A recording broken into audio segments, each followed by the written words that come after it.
Við í félagsráðgjöfinni höfum verið að leggja aukna áherslu á umhverfismál og sjálfbærni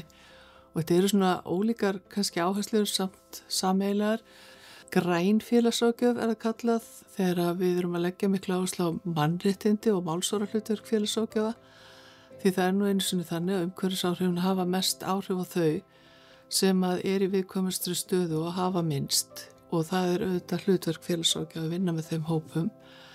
En í umhverfis félagsráðgjöfinni environmental social work eru svipaðar áherslur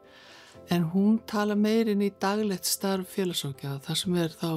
meira svo hluti af stofnanavinnu en við erum alltaf hversu við erum að vinna og í hvaða áherslum að vinna með einstaklingum út frá heildarsýn. Við erum að vinna með áhrif fjölskyldunar, taka tillit til félagslega stöðu og umhverfis í stóru samhengi á hag og líðan þeirra sem við erum að vinna með. Og við höfum líka í félagsráðgjöfinni mikið verið að vinna með umhverfið í alls konar meðferðarstarfi, bæði með einstaklingum og hópum,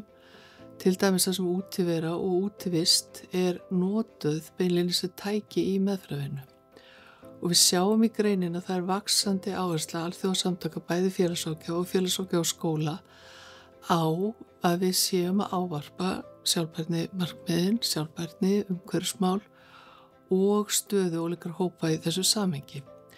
Nú við í deildinni hérna höfum ekkert neina sérstaka sérþekkingu á þessu sviði, ekki kannski frekar margar aðra greinar sem ekki beint eru með þetta sem rannsóknarefni frá upphafi.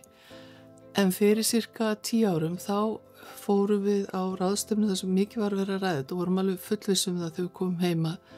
Þarna erum við að bæta úr og úr var það við gerðum valnámskeið sem 4 einingar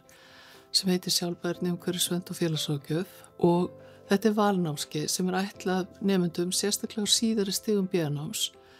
því að þau hittast í málstofum og ræða undir handleiðslu hlutina og það annað megin markmið eða hæfniviðmið námskeiðsins að nemendur læri að þróa námskeið. Því við hugsaum, við erum ekki með sérþekkinguna, við verðum svolítið að vinna þetta með nemendum og nú fáum við frábært tækifæri til að notenda sjónarhornið og gefa þeim meira umboð, meira ábyrgð til að prófa að þróa námskeið. Og það er tvöfalt hæfniviðmið sem við erum að vinna þá með í námskeiðinu. Það er annars vegar umhverfismálin og hins vegar að prófa þetta hanna í námskeið. Og nemendur hafa stigið í þetta hlutverk af miklu metnaði og kjarki og staðið sig rosalega vel. Námskeiðið hefur verið mjög ólíkt eftir hópum. Ólíkir hópar hafa þróa ólík námskeið. Þau gera allt sjálf, þau fá bara hæfniviðmiðin og þurfa að búa til kennsluáætlun. Og þau hafa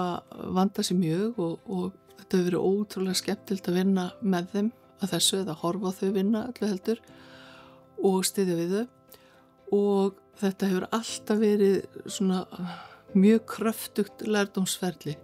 allt frá því að nemendur hafa bara breytt mikið eigin lífi, viðhorfum, gildum, mann eftir nemenda sem klippti kreditkortið sitt í fyrirlestri því að hann var búin að fá nóg eigin neyslu og síðan yfir í það að þau eru að ýta við okkur deildinni. Við höfum til dæmis tekið eigin grænskref í framhaldi af nemendaverkefni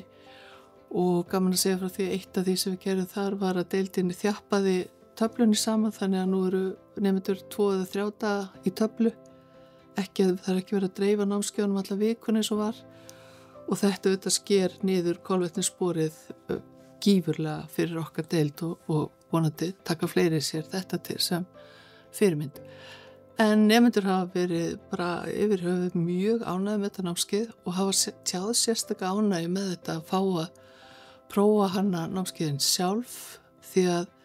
það gefur þeim svo mikið skilning á ekki bara þessu námskeiði heldur öllum öðrum námskeiðum, bara hvað eru að gera með þessi hæfniviðmið, af hverju skiptir þetta máli og hvernig blómstrar þetta allt saman. Nú bara kannski nefna að lokum að við höfum verið með virk í Norðurlanda samstarf og erum í Núrplus-neti þar sem að við erum að læra hvert öðru hvernig við þræðum sjálfbærni markmiðin inn í alla kennslu og þetta eru þetta vaxandi áhersla bæði í kennslu og rannsóknum hjá okkur og svo líka mikil áhersla á að tengja þetta svið kennslu og rannsóknum í hamfarafélagsráðgjöf sem kannski því miður vaxandi sviðina greinar en eins og við vitum þá eru loftslagsbreytingarnar að færa okkur ný krefjandi verkefni sem við erum að reyna undirbúa okkur undir.